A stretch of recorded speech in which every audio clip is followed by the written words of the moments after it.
Box 13, with the star of Paramount Pictures, Alan Ladd, as Dan Holliday.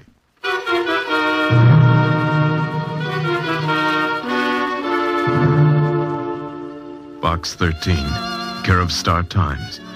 I don't know whether going after a ghost is your idea of an adventure, but I think I may have one for you. I don't believe in ghosts either. At least I don't think I do. However, if you're interested, my name is Michael Davis. I'm an artist, and my studio is at 183 Lincoln Mews. I'm there almost all day.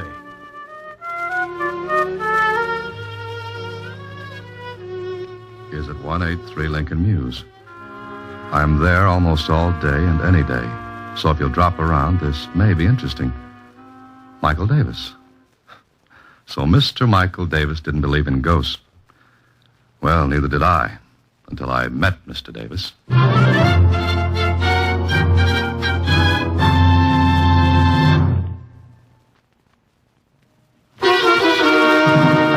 Back to Box 13 and Dan Holliday's newest adventure, The Haunted Artist. Ghosts? Gee, Mr. Holliday, are there such things? Ever see a bank account after March the 15th? Huh? Skip it, Susie. Michael Davis. He says he's an artist. Do you know anything about art, Susie? Well, I've been to the museum where they have that statue of the Venus de Milo. That's Venus de Milo. The one without arms? Uh-huh. Oh. Well, art is long and time is fleeting, and the same goes for Dan Holliday. And it looks like a trip to Mr. Michael Davis is in order. See you later, Susie. A half hour later, Michael Davis and I were introducing ourselves and shaking hands. I liked him, and he looked like an artist, except when he grinned.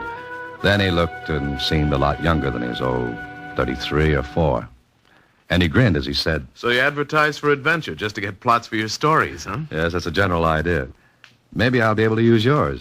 Well, this sounds insane, but I think this studio is haunted. Or I am. Why? Do you hear the patter of cold little feet and the clank of chains at night? I wish I did instead of... Oh, come and look. You see that easel in the corner? Mm-hmm. There's a painting on it. I've got it covered now, but... But what? Well, look. Take a good, long look. I did. What I saw was one of those surrealist things. It was a desert with queer figures raising their arms to a brassy sky and a vicious-looking sun. Well, somehow it gave me the shivers. I was staring at it when... Well, Holliday, what do you think of it? What am I supposed to think of it? Meaning you don't like it? Well, I don't know. I hadn't intended you to criticize it. Just look at it and see if you notice anything wrong. Go ahead, I'll keep quiet. I looked again, and something did strike me as being a little odd. I moved in for a closer look, stood there for a moment. Uh-huh. You've got it, Holliday. That stone quarry painted in the right-hand portion of the canvas. Yes, it doesn't belong. I mean, it's out of place. I didn't paint it. Maybe we'd better go over the signals again, Davis. I lost the ball on that play. I don't blame you. But it's the truth. I did not paint that quarry in there. Look at it. The technique is different. Yes, the brushwork's not like the rest. Exactly. And that painting has to be done in 3 days. I've been working on it for 7 months, and it has to be finished. Why, what's the rush? Well, I've been invited to hang a canvas in the Bernier galleries. Oh, which means you've arrived. Berner's being to art what the big leagues is to baseball. Exactly. You see, Holliday, I started the painting 7 months ago. Everything was fine for a time. Then this started.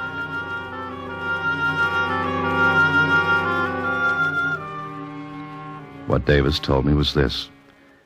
He'd finish work in the evening, cover the painting, and turn in. Then in the morning, when he'd take the cover off the canvas, the quarry would be painted in. It happened 6 times. The last time was the night before he wrote his letter to Box 13. He was sure no one had entered his studio during the night. He'd locked his windows and doors, but still it happened. It's driving me crazy. I've lain awake at night trying to catch the person responsible, but nothing doing. He never shows up when I'm waiting for him. Have you told the police?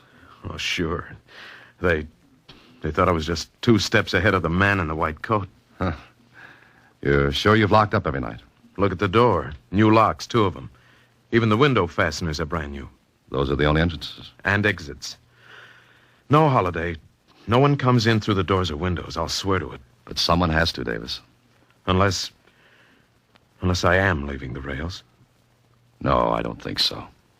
Thanks. Even my best friends won't tell me that. Well, Michael, darling, I brought dinner. Oh, Come on in, Betty. here, Mike. Here, take some of these packages. Yeah. Betty, this is Dan Holliday.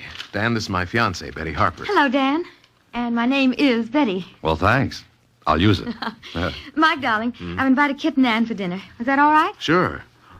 Will you stay, Dan? Oh, I'm afraid I can't. Besides, I'm unexpected. Oh, no, we've got plenty. Spaghetti, salad, wine. Oh, be careful of that bottle, Mike. Here, let me have it. Bag's bursting. Please, I'm not a child. That's a matter of opinion. You will stay, won't you, Dan? Well, Oh, please do. We can talk some more about my problem. Problem. Your problem, Mike? Oh, yes. Dan's going to help about the painting. And I'm a child, huh? There goes the wine. That was clumsy, wasn't it? accidents will happen, Betty. If I can put in that bromide. Oh, Mike, I just remembered. We're to go to the Suttons after dinner. Huh? Oh, that wasn't a promise. We can't refuse them again. But Dan's going to... As a matter of fact, I can't stay anyway. I have an engagement, too. Well, all right, but you will return tomorrow, won't you? Sure, I'll be glad to. Good night.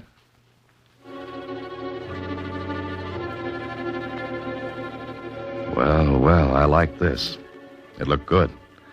Especially when Mike's own girlfriend was anxious to deal me out. That Betty didn't want me on the team. It was easy to see as the brass button in a collection plate. She didn't drop that bottle of wine. It jumped out of her hands when Mike said I was going to help. Why? Well, I'll have to find that out. I got to my apartment after dinner and sat down to think about it when... Hello? Is this Dan Holliday? Yes, it is. Who's this? Well, never mind.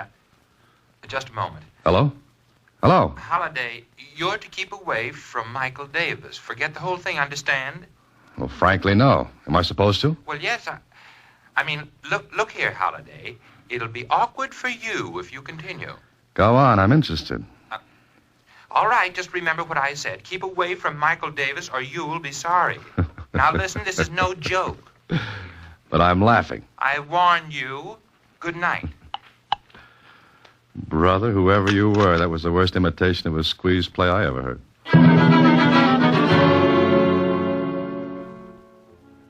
Are you kidding, Dan? No, someone called me last night, wanted me to keep away from you. Why, it must have been a joke. Does anyone want to keep this painting out of the burner galleries for some reason? I thought of that. You mean sabotage, sort of? Yeah, that's it. Well, who? No one I know of. You're sure, Mike? Of course. You done any work on the canvas today? Yes, I scraped off the stone quarry and started my own work again. Then I've got an idea. What time is it? 4 o'clock. Why? Got any sealing wax? Sealing wax? Well, no, I haven't. Well, can you get some? Well, yes, there's a store a block down the street, but what do you want with sealing wax? Well, for one thing, we're going to prove there's no ghost. Or what? Or that there is one. I'll run down and get the wax. All right, you're the boss. Make yourself at home. I'll be back in a few minutes. I worked fast to get the thing done before Mike came back. I took every tube of paint, every brush, every palette I could see and wiped them clean. Then I put them back where they'd been. And just in time, Mike came back handing me the sealing wax. Oh, will this be enough, Dan? Oh, yes, I think so. Okay. Now we'll lock all the windows. And be sure they're locked. What are you up to? You see, we can find out if someone gets in here while you're asleep. We'll seal the locks and bolts with this wax and... Yes, but wax can be broken. If it is, we'll know someone came in the windows of the door. Yeah, but the person could reseal the locks. Sealing wax melts easily enough. Sure, but he couldn't put the imprint of my signet ring back in the wax without getting the ring from me first. And I'm very fond of this ring. Never take it off my finger. Okay, Mike, let's go to work on the windows.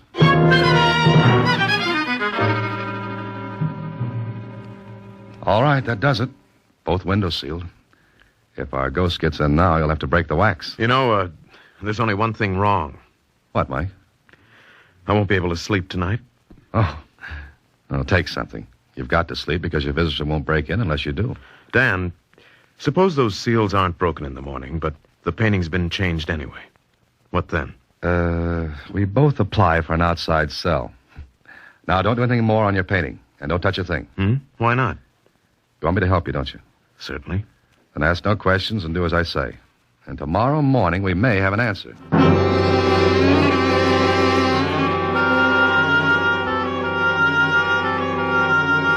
was 11 o'clock that night before I left Mike's studio. He had taken a sedative and was sleeping like a baby. I turned off the lights, checked the seals in the windows.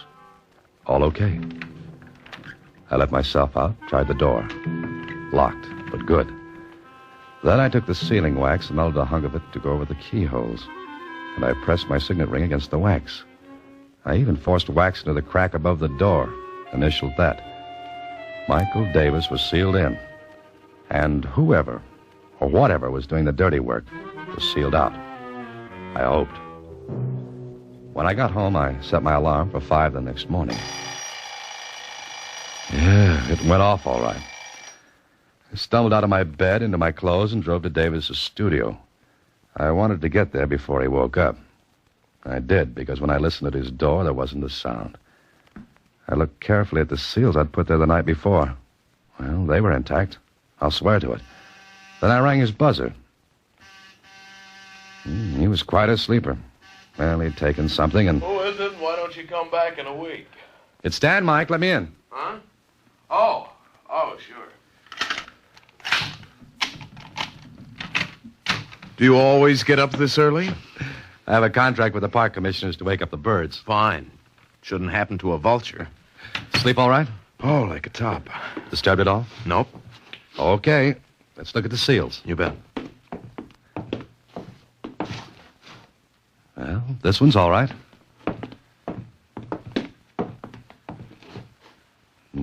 So's this one. And the seals on your door were intact, too. Now, take the cover off the painting, Mike. What if it's been changed again? If it has, I'll buy you a new hat. I wear a size 7 and 3/8. And make it a gray one.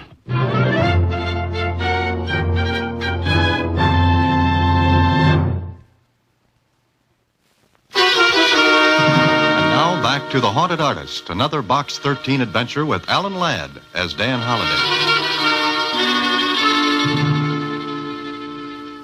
Well, the painting was changed. Davis swore he hadn't done it, and I believed him. But if he hadn't... Okay, there had to be an answer. I took all the tubes of paint, brushes, and palettes with me when I left Davis. Also the painting itself. I wouldn't tell him why. Lieutenant Kling at police headquarters was more curious. What are you doing, taking a home course in detective work? Yes, I'm on my 4th lesson. It's entitled, How to Be a Nosy Cop. What's the gag, Holiday? Look, there's no gag. I just left a guy who's biting his nails so badly he was working on his elbow a few minutes ago. Kling, run fingerprint tests on those tubes and brushes and palettes. Then compare them with the prints on this glass, will you? Whose glass is it? Belongs to an artist friend of mine. I swiped it when he wasn't looking. What have you got in that big package? A body. Whose? All right, it's a painting. And you don't know anything about art. I knew an artist model once. She wasn't as bad as she was painted.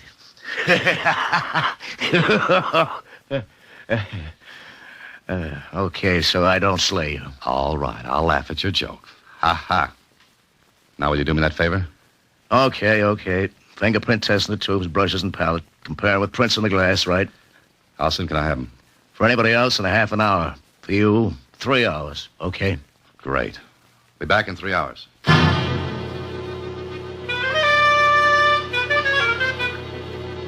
After leaving Kling, I went to the Star Times and learned the name of an art expert. An hour later, I showed him Mike's painting. That is quite good. Yours? No, it's a friend of mine's. Good brushwork. Excellent composition.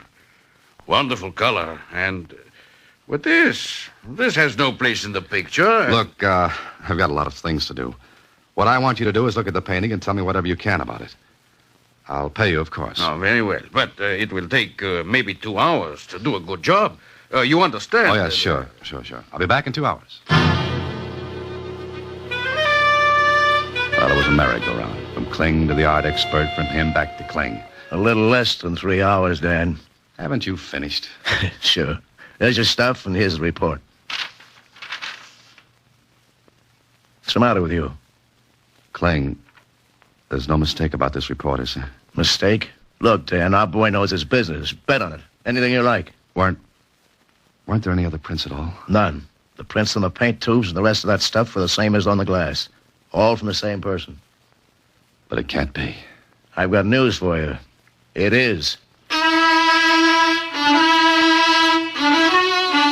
Well, the only person who could have touched those tubes and brushes was Davis himself. Yet why should he sabotage his own painting, one that meant so much to him? And yet, he was asleep when it happened. Or was he? I stopped thinking about it then. I had to get back to the art expert and find out something. It was a day of surprises because when I saw him... Yeah, fine thing. They pushed me and they took your painting. Who? I'm standing here looking when they come in. I have no time to see who they are. They push me, they grab the canvas, and they're gone. Did you call the police? Yeah, the police come, but I can tell them nothing. Never mind. Were they men, the ones who took the painting? One man, one woman. You're sure there was a woman? Young man, I'm an art expert, but I also know other things. I know a woman when I see one, even for a second. All right. Never mind them now. What did you find out about the painting? Well, not much. I had not much time, but I can tell you this. I think that the right side of the picture was painted by somebody other than the one who painted the rest. You mean that stone quarry wasn't painted by the same artist who did the rest of the picture? No, I do not think so. There's a different technique, one that is familiar, and I think I recognize it. You do? Well, what's his name? The one who painted the quarry. Well, it's a peculiar technique. Some years ago, I handled some paintings by this man. And All right. Who is he? Luigi Antonetti. Oh. Where can I get in touch with him? Well, what? I want to see him. Where can I reach him? Oh, you're crazy, young man. Luigi Antonetti is dead. Oh, that was great. One more twist like that, and I need a corkscrew to take off my hat. There was one person who could answer a few questions for me. Betty Harper. I got her address from Davis and told him to hold base until he heard from me. I guess Betty didn't expect me. Mr. Holliday, I was just getting ready to go out. Correction, you just came in. Where's that painting? Painting? What are you talking about? Betty, Oh, hello. Hello. Kit, this is Dan Holliday. Kit says Mr. Holliday. How are you, Holliday? Oh, that voice. The voice of doom over the phone. Well, really, Kit, that was a bad job. Well, Be quiet, Kit. Where's that painting? Now, Mr. Holliday. You know you've let yourself in for a vacation on the taxpayers' money with that trick? Now, really, it was a joke, wasn't it, Betty? Mr. Holliday, Kit really thought he was helping out in a practical joke. Well, wasn't I? Look, will you go? Now, Holliday... Oh. All right. But I must say, it all turned out very stupidly. Okay, Betty. So you've got the painting. Yes. Now, will you please let me alone? Will you let Mike alone? Not before I find out what's going on. What if I told you his career would be ruined? His life ruined, too? Would you still go on? Maybe I don't believe that. But you've got to. I love Mike, and I'm trying to help him. Help him? Look, if Mike doesn't finish that painting, it won't hang in the Berners galleries. What becomes of his career then? You're robbing him of his chance, not helping him. Then I'll rob him of it. I'd rather do that than... Then what? I've said enough. Oh, please, you've got to believe me, Dan. All I want is for Mike to be happy. And all I want to know is what's going on. And what does Luigi Antonetti have to do with all this? How did you find that out? It doesn't matter. Is Luigi Antonetti still alive? He's dead. And how can he paint that quarry on Mike's canvas? Get out of here. You get out. All right. All right, but I'll find out. If you do and any harm comes to Mike, I swear I'll kill you. Now get out.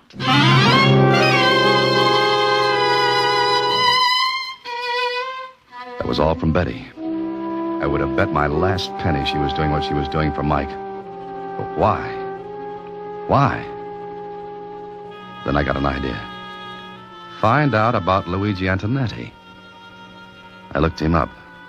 Found out he'd lived in a small town about 250 miles away. He'd painted there. Okay, so I drove to the little town. Sure, I found out. He was dead, all right. I was even shown his grave, and when I looked at it, I wanted to reach back and chip the icicles off my spine. How could a dead man paint? There was only one answer. He couldn't. Then I learned something else. Antonetti had a pupil named Michael Davis. More questions, and finally I found an old school teacher who remembered. Michael, of course. Wonderful boy. Luigi Antonetti taught him painting. He said Michael had a brilliant career ahead of him. I see. Well, Mr. Evans, do you know what became of Michael? Well, I think he went to the city, although I haven't heard. When did he go? I believe shortly after he graduated from high school. That must be 16 years ago.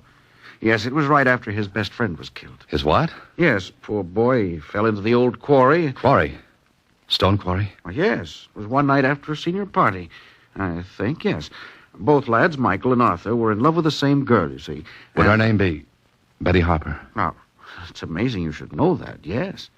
How about this Arthur? Well, it was quite dark. Arthur, I believe, went back to get something.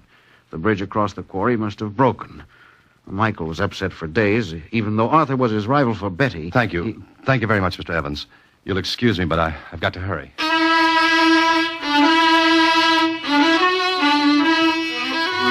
was getting an idea, but I had to put more pieces together. So I went back to the city and back to the art expert. Yeah, it's not only possible, Mr. Holliday. It's quite probable. In his early years, he would use his teacher's technique. Next stop, the psychiatrist. Certainly, Mr. Holliday, that's quite possible. There are numerous case histories similar to it in general form. Now things began to fit together.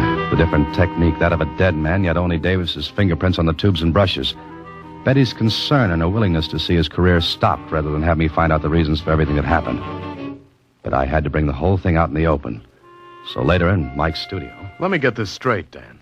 You say I'm doing that myself, ruining my own painting? Yes, you are, Mike. Don't listen to him, Mike. Now, please don't. What's the matter with all of you? Mike, you've got to listen to me. And he's got to listen to me and Dr. Rawlings. Why did you bring a doctor? I'm not only a doctor, Mr. Davis, I'm a psychiatrist. Are you trying to tell me I'm crazy? No, of course you're not. But you will be if you don't let us help. Now, listen, you want your career, don't you? Certainly. All right, you won't have it if you don't let us help. It won't be helping. Oh, Mike, send them away, please. Mike, do you remember a person named Arthur Denning? Denning? No, I don't. Now, will you let him alone? Betty, believe me, this is better for him. Ask Dr. Rawlings.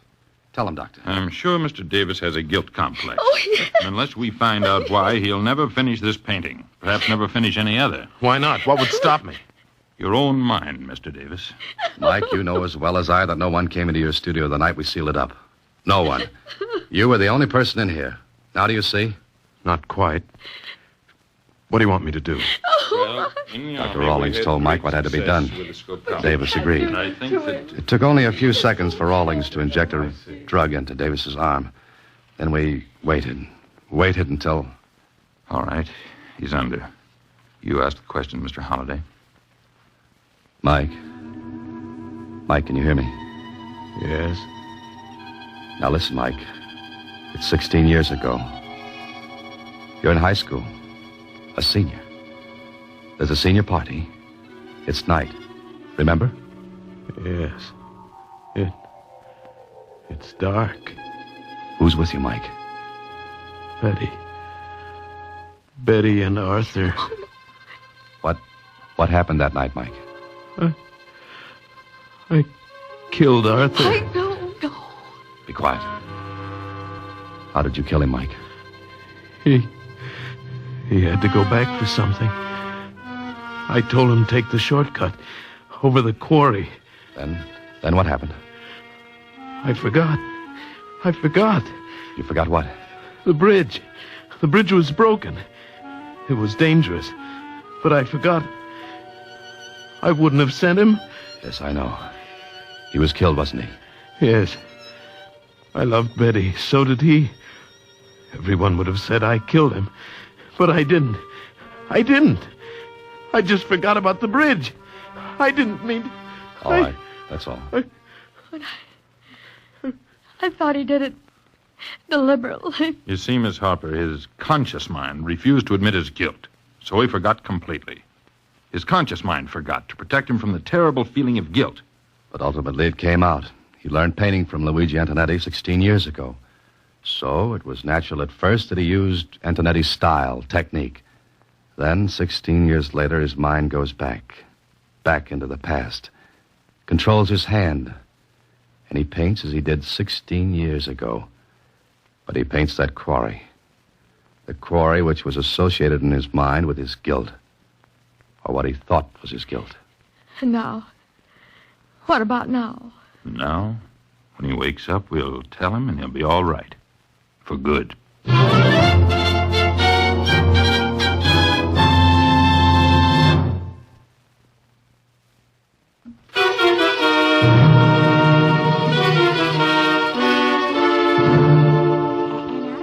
Gallery show have come several new painters of distinction. Not the least of them is Michael Davis, whose intensity of feeling and whose brilliant... That's good enough, Susie. Well, looks like he's all right, doesn't it? Gee, isn't the human mind wonderful? Well, that depends on which way you look at it. Uh-huh. I was psychoanalyzed once. Oh? And what did you find out? We've got a lot of mail to open, Mr. Holliday. Oh. Good night, Susie. Next week, same time, Alan Ladd stars as Dan Holliday in Box 13.